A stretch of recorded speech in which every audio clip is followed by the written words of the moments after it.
कौन वास्तव में बाइबल आम शिक्षा दिए गुओ खाइबापी आमे जड़े भाई द्वारा शुणुचु नाम मु कहवा चाहे ना कि देखु यही वीडियो जो भाई बाइबल गुओ खाइबा शिखाई बोली नहीं किंतु यही विषय जिते से भाई सोशल मीडिया कहला परे आमर लोक मानकर जो ख्रीस्टान समाज थिबा भाई भूणी मानकर कन्फ्यूजन अनेक द्वंद्व आसी जाउछि कि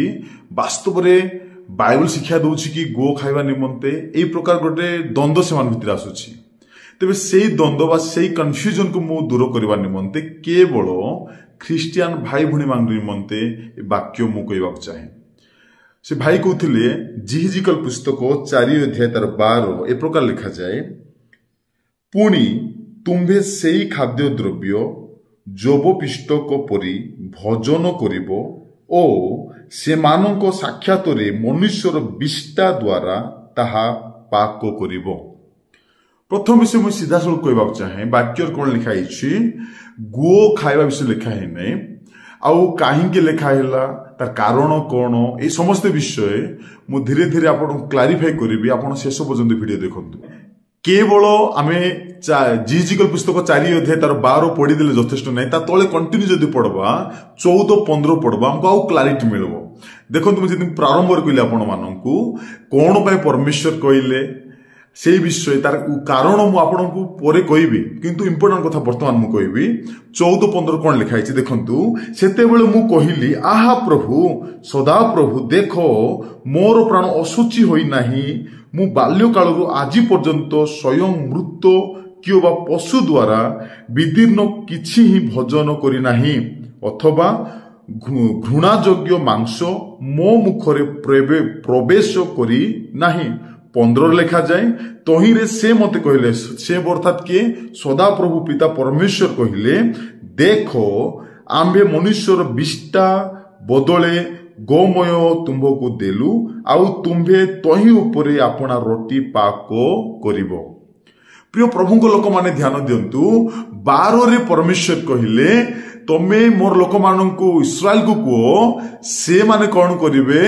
मनुष्य गो को से माने जाली करी सेई नियारे निज खाद्य बा रोटी बनै खाइबे किंतु 14 रे जिहिजिकल प्रभु को कहउछंती प्रभु मु बाल्य ठारू सानो बेलो ठारू मु के मध्ये एपटो असुचि विषय खाई नै अर्थात जिहिजिकल परमेश्वर को सीधा सड़क से डायरेक्ट कौन करुछंती मना करुछंती प्रभु मु सानो बेलो ए सब विषय खाई नै तो प्रभु कहते ठीक अच्छी ताहले कौन करे मनुष्यर विष्टा बदले अर्थात मनुष्यर गो बदले तुम्हें गाईर गोबर को तुम्हें सुखाई किरी से गोबर को कौन करो जाल दियो निया करो आउ से निया रे तुमर रोटी बा तुम खाद्य तुम्हें रोसई करी खाओ। बहुत इंपोर्टेंट कथा कहवा चाहे प्रभु तो 12 रे कहले कि मनुष्यर गो को तुमे निया देकरी ताको निया भाबे व्यवहार करी रोसई करी खाओ किंतु जब तले पड़ी के आसबा परमेश्वर आ तापर मना करछन काहे कि जिहिजिकल जब मना करछन जिहिजिकल कथा सुनी कि परमेश्वर कहछन ठीक अछि तो मनुष्यर गो को तुमे आ जाल दियो नाही किंतु गाईर गोबर को तुमे कोन करो निया भाबे जाल भाबे व्यवहार करी रोसई करी कि तुमे खाओ। तार तो बाइबल प्रमाण करुछि आमानंकु गोटे वाक्य पढ़ले हेबो नै बाइबल प्रमाण करुछि कि मनुष्यर गुओ कोनोसी मनुष्य खाई नांती आ मनुष्यर गो खाइबा निमित्त परमेश्वर वाक्य कहू नाही केवल यह कहुला कि मनुष्यर गो को तुमे जाल भावे निया भावे व्यवहार करी रोसई करी खाओ परे परे हम 14-15 पढ़ले जना पड़ुछि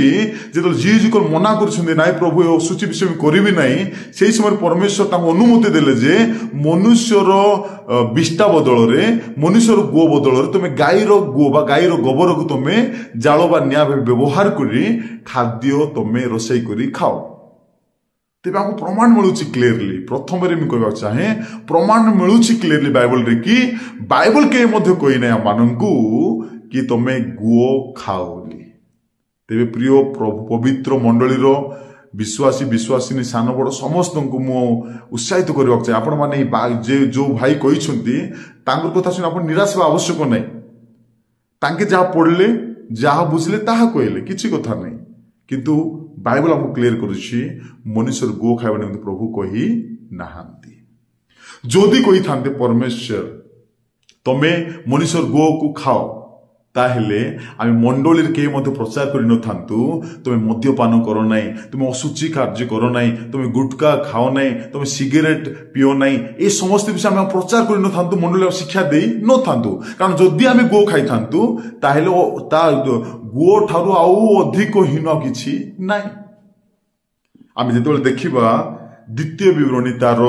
14:3 जेतेबेले देखबा ता लिखा जाए, तुम्भे कौनसी घृणायोग्य द्रव्य भोजन करिबो नाही।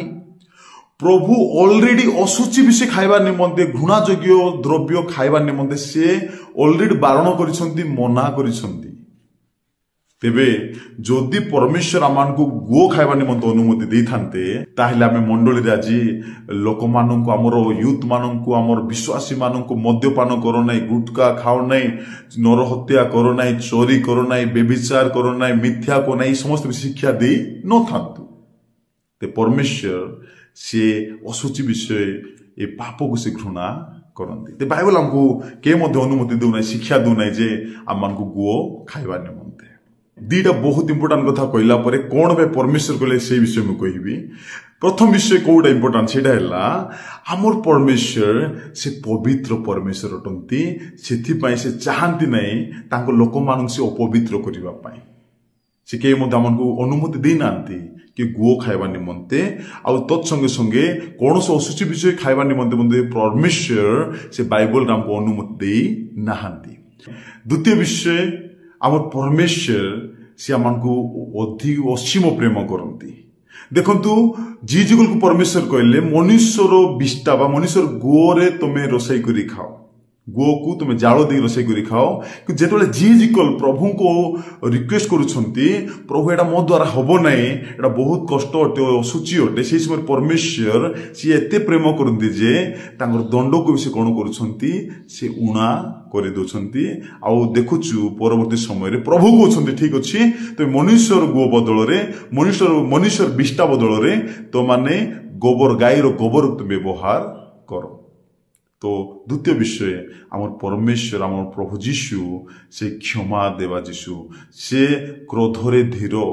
से क्षमा देवा आम प्रेम करंती, आमको से आम दया करंती, आम से चिंता करंती। प्रश्न हैला ए जीजिकल पुस्तक के लिखिचंती? स्वयं जीजिकल जे कि जड़े भविष्य वक्ता अटंती सी निजे लिखिचंती। को समय से लिखिचंती जो समय बाबिल रे से बंदी अवस्था थे से समय से लिखिचंती।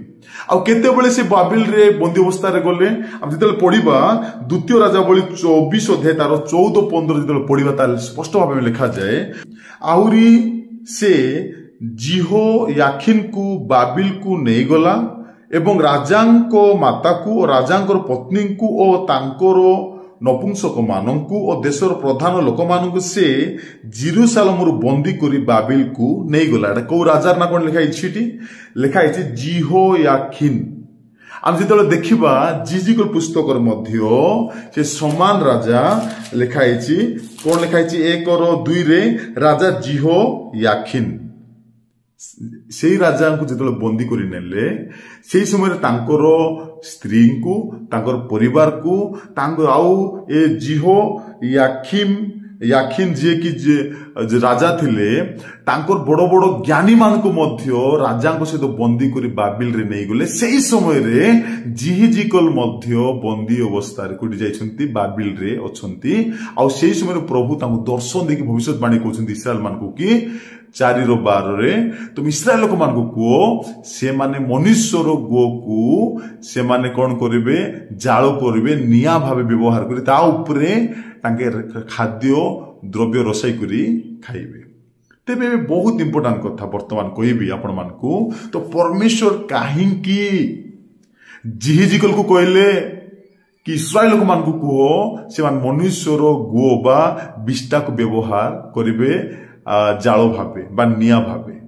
तेबे परमेश्वर कौन पाई इस्राएल लोक मानंकु कहउछन्ते जे तुमे मनुष्यर विष्टा को तुमे व्यवहार करो बोली, तार गोटे कारण बहुत मुख्य कारण कह अनेक कारण अच्छी किंतु मुख्य कारण है यहीटा हूँ इस्राएल लोक मानकर पापर गोटे चिन्ह। इस्राएल लोक माने अबाध्य हेले, से माने पाप कले, अन्य देवी देवता मूर्ति को से माने प्रभु बोली मानवा को लगिले आ ए माने प्रभु को विरोध रे पाप कले। सिथि पय हम देखुछु आज जब हम पढ़िबा 13 लिखा जाए सदा प्रभु कहले आम इस्राएल संतान गण को जो गोष्ठी मानक मध्य को तोड़ी देबा से मानक मध्य से माने एही प्रकारे आपना आपना रुटी असुचि खाइबे। देखो प्रभु कहीं कहते इस्राएल लोक मान आम तोड़ी देबा बोली कोड़ी तोड़ी देबे गोष्ठी मानक मध्य को तोड़ी देबा कहते कहीं प्रभु कहते एमान को तोड़ी देबा इस्राएल लोक मान एमान को पाप हेतु आउ कौन हम तोड़ी देला परे जितेबाला इस्राएल को माने बंदित्व रे चली जिवे जेतेबाला से मानकर आगामी भविष्य रे कौन हबो भविष्यतर आसुथिबा बाधा ठारू एमान को सतर्क बाणी देवा निमंते प्रभु कहउछन्ती कि आगामी दिन मानकर तो मानकू ए असुचि खाद्य खाइबा निमंते तुमको बाध्य करा जीवो। सीधे परमेश्वर ए मानकू कहउछन्ती कि कौन बोली तुम माने मनुष्य गुओ को तुम्हें कौन करिवो जाल देव तापर रोषई करी खाइबो। अर्थात प्रभु कहवा चाहते आगामी दिन मानकर तो मानकू ए प्रकार असुचि खाद्य खाइबा पई तुम बाध्य करा जीव तुम्हें खाइबा को पड़िबो। तो प्रभु कहीं एमान को तोड़ुछंती एमान पापो पाई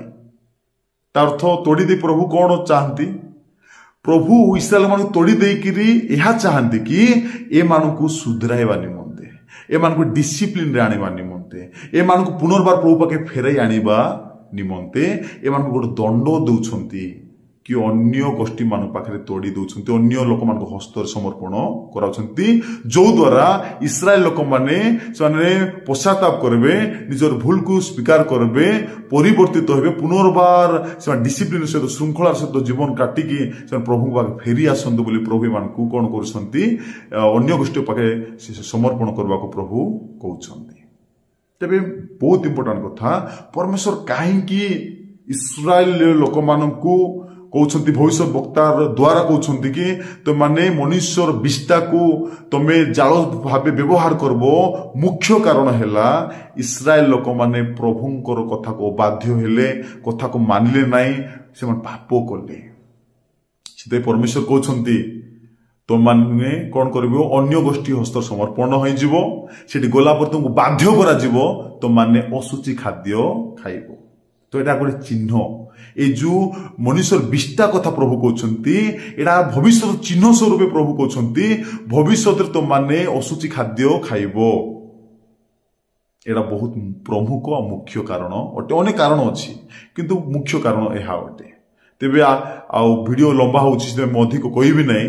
आपण माने आपण निज मंडली पालक आज्ञा मान पाखे बसंत से अधिक आपण बहुत प्रांजल भाव ये विषय आपको शिक्षा देवे किंतु मेन विषय है जे कौन भाई कही बाइबल कहूँ कि आम गो खाए बाइबल शिखाऊँ कि आम गो खाइबा निमंते सेटा पूरा भूल अटे किंतु बाइबल गोटे विषय शिक्षा दूची परमेश्वर पवित्र परमेश्वर लोक मानू से अपवित्र होगा से देवे